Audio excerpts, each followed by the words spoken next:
High, myself Shovon Kumar Haldar, physical education study centre উপস্থাপনায় আর একটি অত্যন্ত গুরুত্বপূর্ণ সাজেশনের ভিডিও নিয়ে চলে এলাম। সাজেশনটি কাজের জন্য এবং কড়াই প্রশ্ন তোমরা ইতিমধ্যে থাম্বনেল দেখে বুঝে গিয়েছো। হ্যাঁ, তোমরা যা ভিইউ ফুল ফর্ম বিদ্যাসাগর ইউনিভার্সিটি অর্থাৎ বিদ্যাসাগর বিশ্ববিদ্যালয়ের অন্তর্গত বিভিন্ন কলেজে পড়ছো। 6 সেমিস্টারে বাংলা সাবজেক্ট অনার্স নিয়ে পড়ছো। তোমাদের 6 সেমিস্টারে পড়তে হবে 4টে পেপার। এখন সাজেশন দিচ্ছি তোমাদের সিসি 13 পেপারে মাত্র 9টা প্রশ্ন। তোমরা ইতিমধ্যে প্রথমে বুঝে গেছো হ্যাঁ যে 9টা প্রশ্ন দেবো, ভালো করে পড়তে হবে। তাহলে চলো প্রশ্নগুলি লিখে নাও। তোমরা 1 নম্বর স্টেপে লেখো। 1 নম্বর স্টেপে তোমরা তোমাদের রয়েছে ক বিভাগে রয়েছে, মানে তোমাদের সিলেবাসে রয়েছে লোক সাহিত্যের সংজ্ঞা, স্বরূপ, বৈশিষ্ট্য। তাহলে এখান থেকে তোমরা ভালো করে পড়বে ধাঁধা, ধাঁধা, প্রবাদ, লোককথা, লোকনাটক সম্পর্কে আলোচনা ছিল। তো তাহলে এখান থেকে ভালো করে করছো ধাঁধা, প্রবাদ, লোককথা আর লোকনাট্য। এই যে এখান থেকে যে প্রশ্নগুলি কেমন করবে, যেমন দেখো ধাঁধার সংজ্ঞা, স্বরূপ, বৈশিষ্ট্য, পাঠ্যান্তরের কারণ, গুরুত্ব, শ্রেণীবিভাগ সেম প্রবাদে করছো। হ্যাঁ, আবার ধাঁধা ও প্রবাদের মধ্যে পারস্পরিক সম্পর্ক বা পার্থক্য, ঠিক আছে, এগুলো করবে। ঠিক প্রবাদে ওরকম সংজ্ঞা, স্বরূপ, বৈশিষ্ট্য, পাঠ্যান্তরের কারণ, গুরুত্ব, শ্রেণীবিভাগ এগুলো করছো। ঠিক লোককথা ওই রকম, ঠিক আছে। লোক নাটকের সেম একই প্রশ্ন ওই রকম ভাবে করবে। এবার চলো পরবর্তী প্রশ্ন, মহুয়া পাল। মহুয়া পাল তোমাদের খ বিভাগে রয়েছে গীতিকার হিসেবে। তাহলে এখান থেকে দেখো গীতিকা বলতে কি বোঝায়, লেখো গীতিকা বলতে কি বোঝায়। গীতি হিসেবে পালা কতখানি সার্থক হয়েছে, গীতি হিসেবে পালা কতখানি সার্থক হয়েছে, ভালো করে পড়বে। পরবর্তী প্রশ্ন, হমরা রেদে আপাত নিষ্ঠুর হলেও সন্তান স্নেহ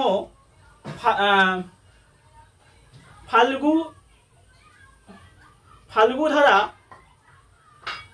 তার চিত্রের বিদ্যমান আলোচনা করো। এই প্রশ্নটা ভালো করে পড়বে, ঠিক আছে।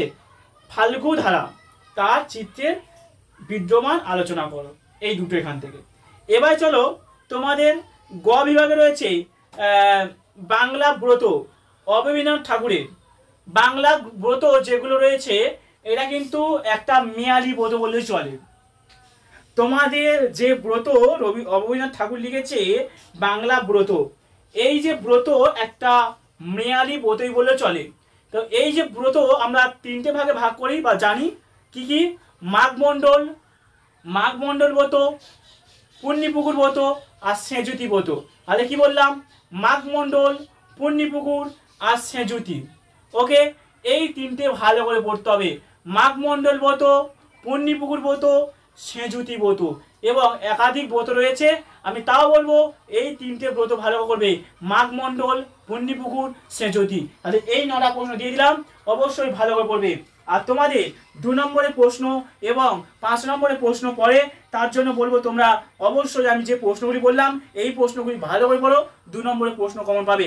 তা এবং 2 নম্বরের প্রশ্ন 5 নম্বর প্রশ্নের জন্য কিন্তু সাজানো হয় না, তবু বলবো টেক্সট বইয়ের বিকল্প হয় না, টেক্সট বই অবশ্যই পড়া অভ্যাস করতে হবে। আর এই সময় পড়া সম্ভব নয়, বিগত সালের প্রশ্ন পড়ো। আর যারা উত্তর সংগ্রহ করতে চাইছো অবশ্যই দেওয়া নম্বরে ফোন করে জয় করো, একদম সম্পূর্ণ বিনামূল্যে তোমরা পেয়ে যাবে এই উত্তরগুলো, ঠিক আছে। এই 9টা প্রশ্নের উত্তর পেয়ে যাবে। তবে হ্যাঁ, আমাকে একটা হেল্প করতে হবে, তোমাদেরকে আমাকে একটা হেল্প করতে হবে।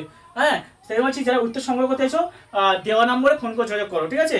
তো আমি আরেকবার বলছি, রিপিট করছি, তাহলে 9টা প্রশ্ন আরেকবার বলছি, ধাঁধা, প্রবাদ, লোককথা আর লোকনাটক। আর করছো কি, আমি লাইন তুলে বলেছি প্রশ্ন বলে দিচ্ছি, গীতিকা বলতে কি বোঝায়, গীতিকা হিসেবে পালা কতখানি সার্থক হয়েছে, হমরা রোদে আপাত নিষ্ঠুর হলেও সন্তান স্নেহের ফল্গুধারা তার চরিত্রের বিদ্যমান আলোচনা করো, এই গোটা। আর করতে হচ্ছে কি বলেছিলাম, ব্রত 3টে ব্রত, মাঘমণ্ডল, পুণ্যিপুকুর ব্রত, সেঁজুতি, এই 9টা। ওকে, আশা করছি বুঝতে পেরেছো, ভালো করে পড়তে হবে। আর যারা সংগ্রহ করতে চাও নিচে দেওয়া নম্বরে ফোন করে যোগাযোগ করে কন্ট্যাক্ট করবে, ঠিক আছে। আর বড় করবে না, বড় করে তোমরা বিরক্ত হবে, এই শেষ করছি। তো ভিডিওটি ভালো নয়, ভালো লাগাতে হবে। আর অবশ্যই প্রত্যেকে চ্যানেল সাবস্ক্রাইব করে সঙ্গে যাবো। ওকে, তো সবাই বলবো কেউ এড়িয়ে যাবে না, প্রত্যেকে আমি বলবো আমার কিন্তু আগে একটা বড় ইউটিউব চ্যানেল ছিল, দুর্ভাগ্য কারণবশত সেই ইউটিউব চ্যানেলটা কোম্পানিতে রিমুভ করে দেয়।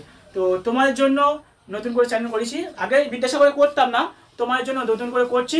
তো তোমাদের কতটা উপকারে লাগছে বা পরীক্ষা পড়ছে কিনা তোমরা পরীক্ষা দিয়ে আমাকে কমেন্ট করবে অবশ্যই করে, ঠিক আছে?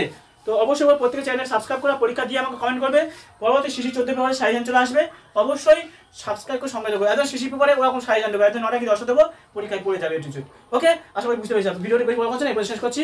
তো ভিডিওটি প্রথম থেকে শেষ করে দেখার জন্য এবং আমাদের ফিজিক্যাল অনুষ্ঠান চ্যানেলের পক্ষ থেকে যে চ্যানেলটা বানানো হচ্ছে, নতুন করে চ্যানেলটা বানানো হচ্ছে শোভন হালদার শিশি, এই চ্যানেল প্রথম থেকে শেষ পর্যন্ত দেখার জন্য সবাইকে ধন্যবাদ।